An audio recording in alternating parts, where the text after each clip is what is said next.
दोस्तों ये वीडियो आप सभी के लिए बहुत हेल्पफुल होने वाली, चाहे आप रेगुलर के स्टूडेंट्स हो, चाहे आप कैरी ओवर के स्टूडेंट्स हो। यदि आप कोई भी कोर्स कर रहे हैं, BTech, MTech, MCA, BCA, B Pharm, D Pharm, M Pharm, आप सभी इस वीडियो को अंत तक जरूर देखिएगा, क्योंकि आपको तमाम सारे पॉइंट्स जो रहते हैं, डाउट्स रहते हैं, वो सारे इस वीडियो में क्लियर होने वाले हैं।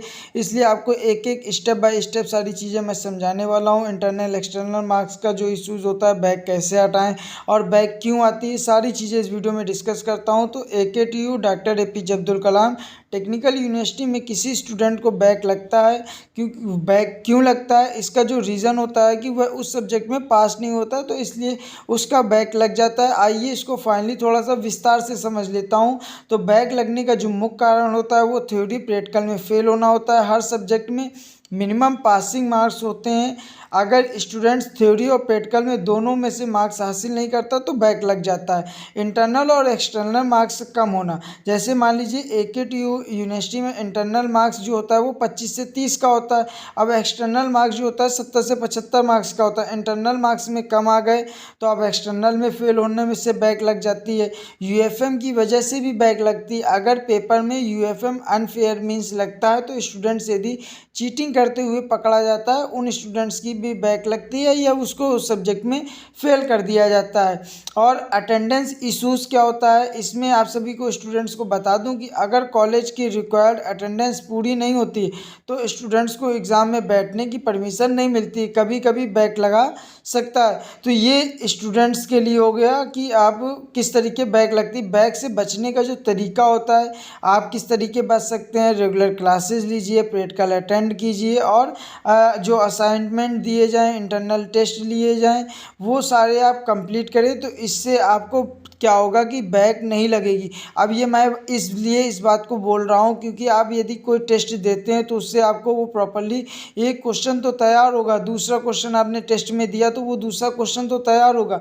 तो इसलिए आप लोग टेस्ट वगैरह ज़रूर अटेंड किया करिए और साथ साथ आप क्या कीजिए कि जो प्रीवियस ईयर के क्वेश्चन पेपर होते हैं उनको सॉल्व कीजिए। और previous year question paper solve करने से आपको तमाम सारी हेल्प मिलती है। तो जो 2 नंबर के क्वेश्चन आ जाएँ, चाहे आपके 10 नंबर के क्वेश्चन हो जाएँ, चाहे वो आपके 7 नंबर के क्वेश्चन आ जाएँ, वो सारे जो क्वेश्चन आते हैं वो प्रीवियस ईयर के क्वेश्चन पेपर से ही आते हैं। तो इसलिए आप लोग कोशिश ये किया करिए कि प्रीवियस ईयर के क्वेश्चन पेपर ज़रूर सॉल्व किया करिए और उन पे एक्स्ट्रा फोकस दिया करिए। एग्ज़ाम के टाइम उन पे टाइम टेबल बना लीजिए। तो हाँ, बिल्कुल मैं AKTU बैक हटाने और क्लियर करने की स्टेप बाय स्टेप प्रोसेस बता रहा हूँ।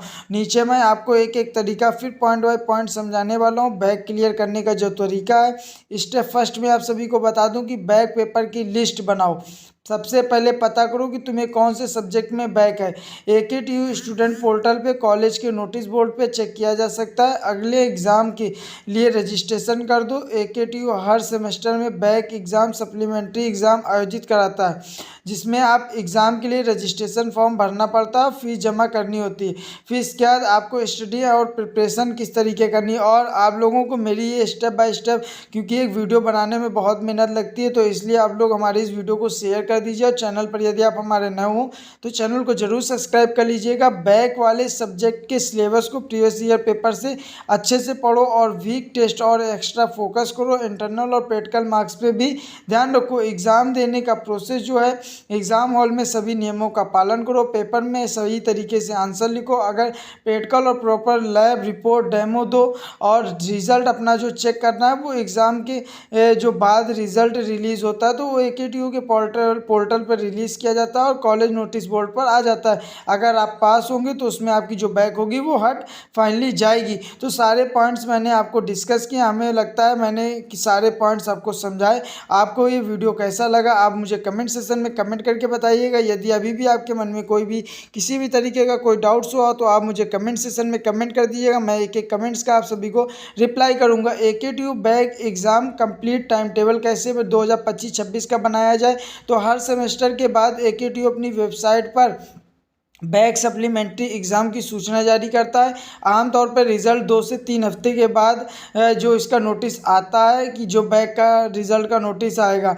फिर इसके बाद जो आपका रजिस्ट्रेशन स्टार्ट डेट क्या होगी, नोटिफिकेशन के साथ बैक एग्ज़ाम के लिए ऑनलाइन रजिस्ट्रेशन शुरू हो जाता है। छात्रों को स्टूडेंट पोर्टल पर लॉगिन करके रजिस्ट्रेशन फॉर्म भरना होता है। रजिस्ट्रेशन की जो लास्ट डेट होती है और फीस सबमिशन की जो डेट होती है वो आपको वहाँ पे पोर्टल पे मिल जाएगी। आमतौर पे 10 से 15 दिन का समय मिलता है और last late registration late fee लग सकती है। एडमिट कार्ड और हॉल टिकट डाउनलोड आप कर सकते हैं, जिससे कि रजिस्ट्रेशन के जो फीस सबमिशन के हॉल टिकट जारी होता है उसे डाउनलोड करके आप एग्ज़ाम हॉल में अपने साथ रख सकते हैं। जो एक्स्ट्रा कंडक्ट क्या कराया जाता है, बैक एग्ज़ाम आमतौर पर 1 से 2 महीने के अंदर आयोजित कराया जाता है और उसका नोटिफिकेशन जो है वो यूनिवर्सिटी की साइट पे अपलोड कर दिया जाता है। और जो रिज़ल्ट का डिक्लेरेशन होता है बैक का, वो एग्ज़ाम के 4 से 6 हफ्ते में एग्ज़ाम का जो रिज़ल्ट का डिक्लेरेशन होता है वो जारी कर दिया जाता है।